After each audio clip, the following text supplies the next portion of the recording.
What is up, everybody? So we have right now is a custom commander deck built with a skeleton ship from Ice Age, one of those legends you don't remember very often, as the commander. So this is a pirate themed deck. It has both pirates and skeletons in it. This one was built for a supporter on Whatnot.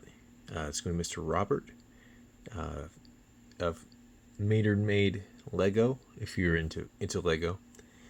Who's a huge fan of ships and pirates and islands.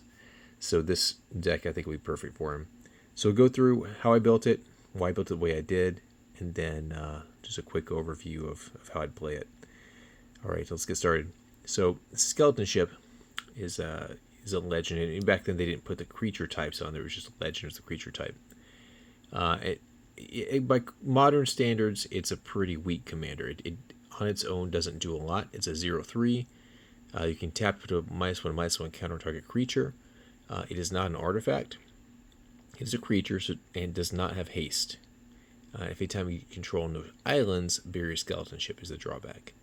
So on its own, you have the -1/-1 counter ability, and you can use that to proliferate some other effects. We're not doing a whole lot of that with this deck. There's a little bit, but it's mostly working off skeleton and pirate synergies, and just trying to keep the theme of like sea lore, pirates, and kind of similar art with ships in the background. So it's more of a tier 1 to 2 deck. Alright, so Spectral Sailor, starting with some pirates, is a pirate. Has some card draw ability, has flash, it's a flyer, it's a great creature to have on the board. Francisco, another flyer, can't block whenever one or more pirates you control deal damage to a player. Francisco explores. So, a way to put things in the graveyard in case you want to recur them later, potentially. No, explore, it's right, it doesn't go in the graveyard. They can connive. It basically lets you ramp lands if you draw land. If not, put +1 counter on him. Orkite Marauder, another flying pirate. When it attacks, target creature defending player controls loses all abilities. It has base power toughness 0/1 until end of turn, which could be really nice if you can put a -1/-1 counter on it at instant speed. Kitesail Freebooter, another flyer. Enters the battlefield, target opponent reveals his or her hand. You choose a non-creature, non-land card from it. Exile that card until the Kitesail Freebooter leaves the battlefield. A lot of people have seen this played. I think this one was on Arena for a while. A lot of similar decks with creatures that exile card from the hand, kind of a forced discard basically, and attacking your opponent's card advantage. Mostly it's a flying pirate. Brineborn Cutthroat, flash, if you cast a spell during opponent's turn, which you're playing blue and black, it's going to be happening. You put a +1/+1 counter on Brineborn Cutthroat. Since it's a pirate, it gets bigger. Malcolm, Alluring Scoundrel, also has flash and flying. Whenever Malcolm, Alluring Scoundrel deals combat damage to a player, put a chorus counter on it, which you can proliferate. Draw a card, then discard a card. If there are 4 more chorus counters on Malcolm, you may cast the discarded card without paying its mana cost. So that can come in really handy later in the game.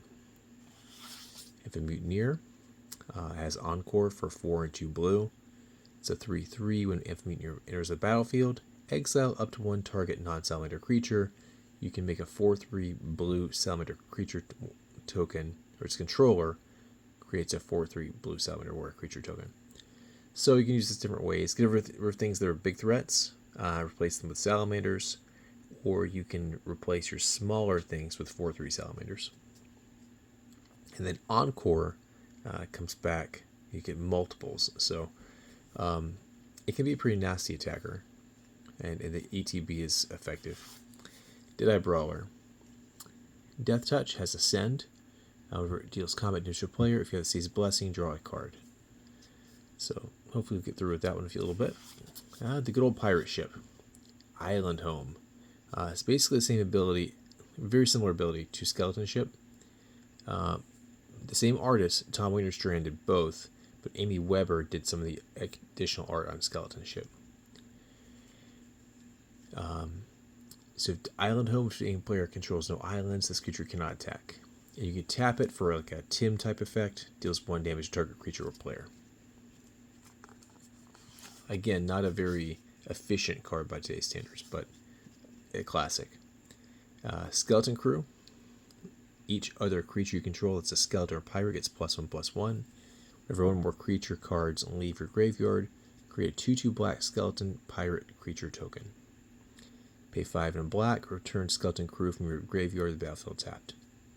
So that one's a nice Anthem Lord type effect and makes more skeleton pirates for you.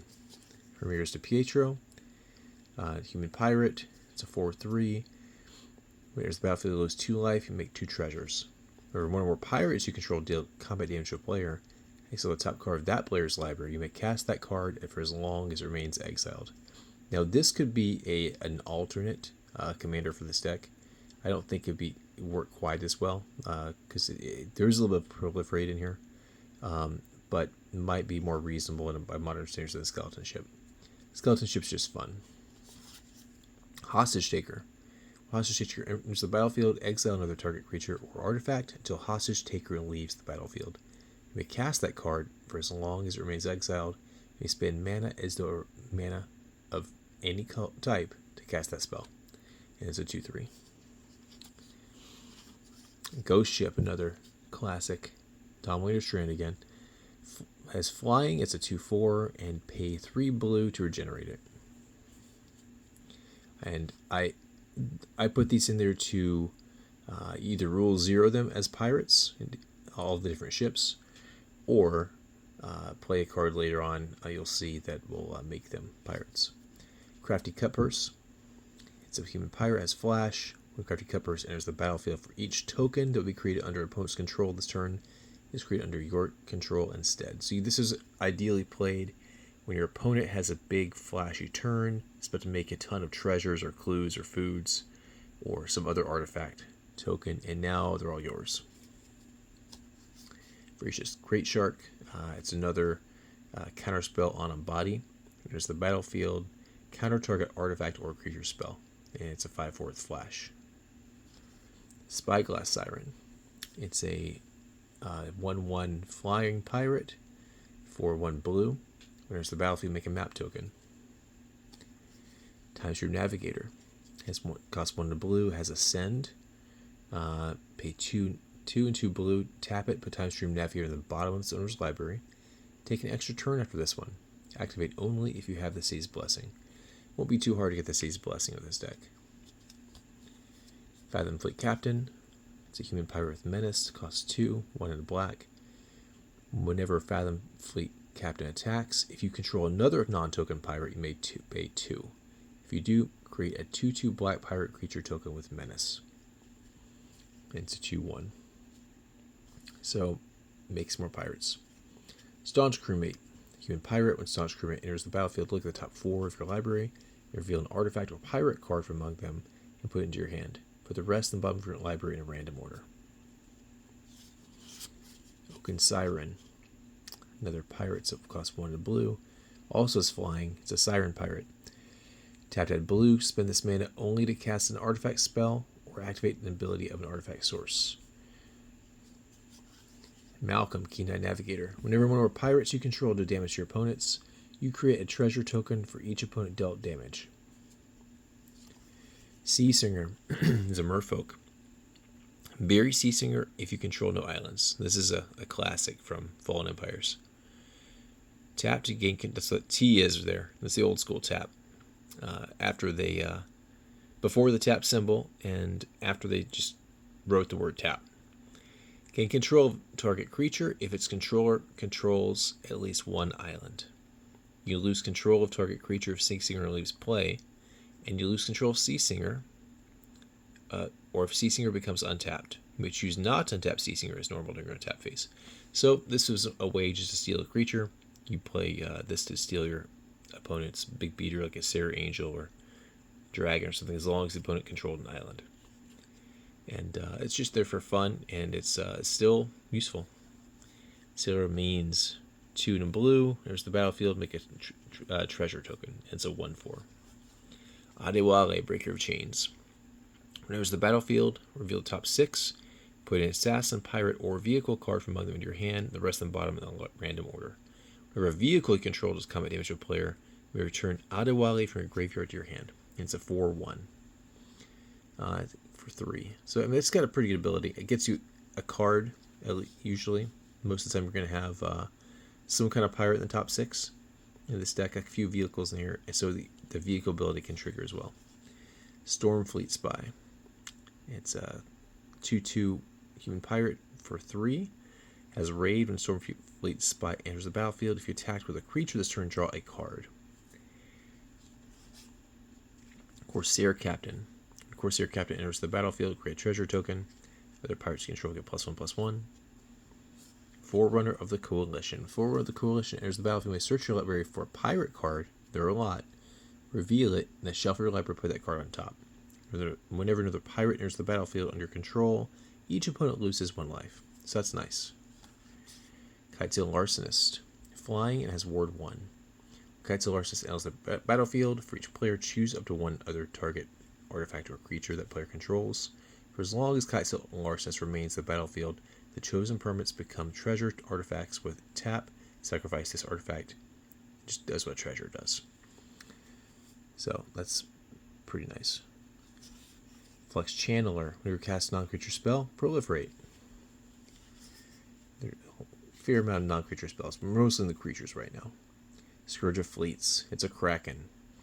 Scourge of Fleets enters the battlefield. Return each creature your opponents control with toughness X or less to its owner's hand, whereas X is the number of islands you control. And there will be a lot of islands in this deck. Now we're in the spells. So Walk the Plank. How can you have a pirate deck without Walk the Plank? Doomblade. Pretty similar. Disdainful Stroke. I like that it has a big wave in it. Chart a Course for draw. Counterspell. Another counterspell. A negate. Shifting Grift. Can exchange control of different creatures, enchantments, or artifacts. So it can create a little chaos. Maybe take something you want. Seems to fit a pirate deck. Admiral's Order. If you attack with a creature this turn, you may pay blue rather than pay the spell's mana cost. And that is to counter target spell. Borrowing 100,000 arrows. Of course, with ships in the art. Draw a card for each tapped creature target opponent controls. Hornswoggle. Counter target creature spell. You create a colorless treasure artifact. Now, Federal Dredging. Return up to 3 creature cards of the creature type of your choice, probably pirate, from your graveyard to your hand. Dregs of Sorrow. Destroy X non-black creatures and draw X cards. This is it's a base cost of 5, so you don't see it played very often. But later in the game, it can have some pretty decent payoff. Spell Swindle. Counter target spell. Create X colorless treasure artifact tokens, where X is that spell's converted mana cost. Another fairly expensive counter spell at 5, but it can net you a lot of mana. What I like with this one compared to Mana Drain is that mana is stored as treasures, so you don't have to use it the next turn. River's Rebuke. Return all non-land permanents target player controls to their owner's hand. Now to the artifacts. Sol Ring. Talisman Dominance. Thought Vessel. Charcoal Diamond. Sky Diamond. Dimir Signet. A Mind Stone. Worn Power Stone. A Treasure Chest. I can have a pirate deck without a treasure chest. Commander Sphere. Firemind Vessel. Now some vehicles. Subterranean Schooner. Whenever attacks, target creature that crew explores has a crew of 1. The Indomitable. Whenever a creature you control deals combat damage to a player, draw a card. So it's like a curiosity effect on the vehicle. This crew of 3 is a 6/6 with trample. You may cast the Indomitable from your graveyard as long as you control 3 or more tapped pirates and or vehicles. You probably will usually have some pirates. Captain's Hook. I just put this in there for flavor.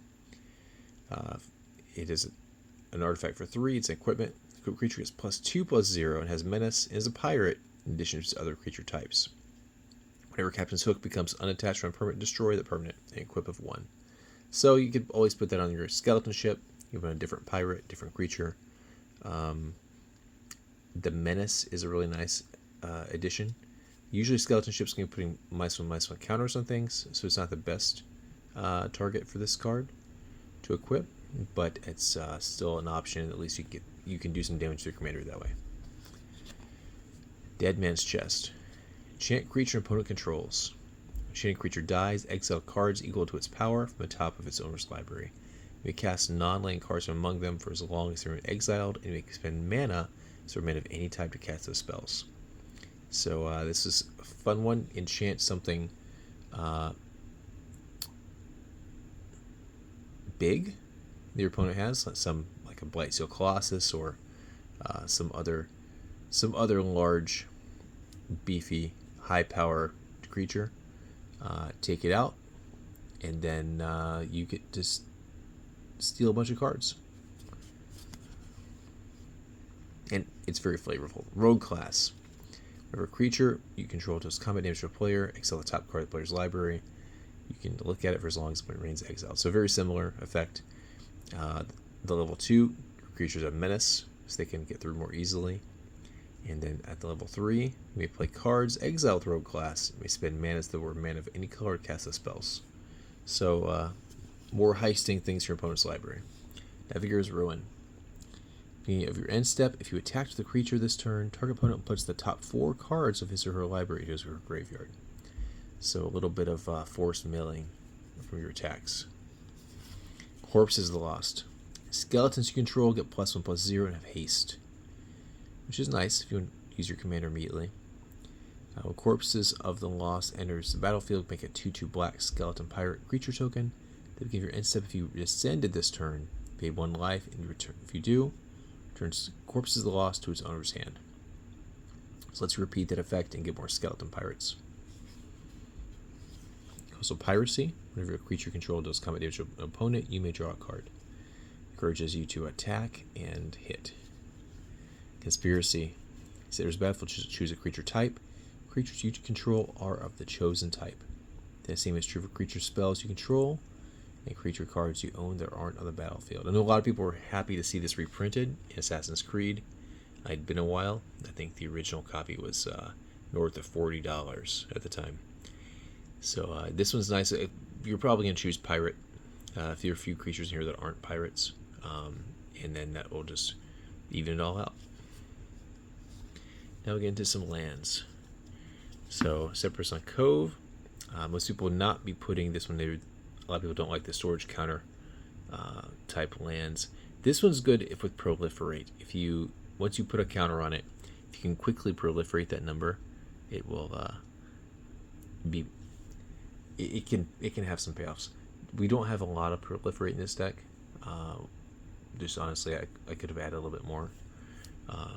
And I love the art. I think it's fitting with the kind of seafaring theme of the deck, and that's mostly why it's here. Scepter's on Scary. Comes to play tapped with 2 depletion counters. Tap to remove a depletion counter, add 2 blue mana. If there are no depletion counters, you sacrifice it. Pit of Offerings. Enters tapped. Enters battlefield, exile up to 3 target cards from graveyards, and you can tap to add 1 mana of any of the exile cards' colors. So this one is a little bit of an underrated cave, in my opinion. It gives you some graveyard removal to target specific cards, and then you can do so in a way where you get access to those cards. Somebody's probably playing blue and or black at the table, so it won't be too hard to get your colors you need out of this. Also get rid of some stuff. If you're at Guildgate, Mistfall Bridge, Treadship Reef, with storage counters, Smirch Boneyard, Dismal Backwater, Drowned Catacomb, a lot of tap lands in this one. This one at least checks if you have an island or swamp. Ice Tunnel, Contaminated Aquifer, Bad River. This is one of the really fetch lands. Waterfront District from Duke of Penna.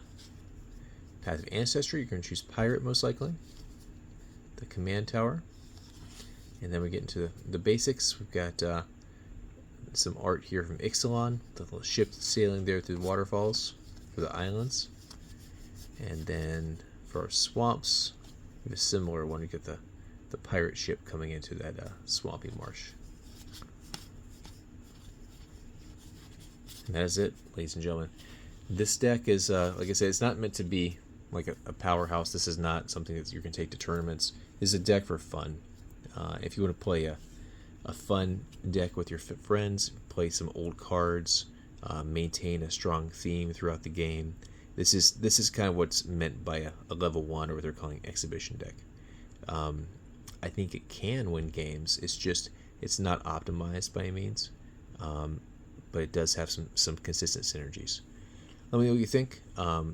Hopefully you enjoyed the video, and if you like stuff like this, let me know. I will do more of these deck techs and deck type reviews in future videos.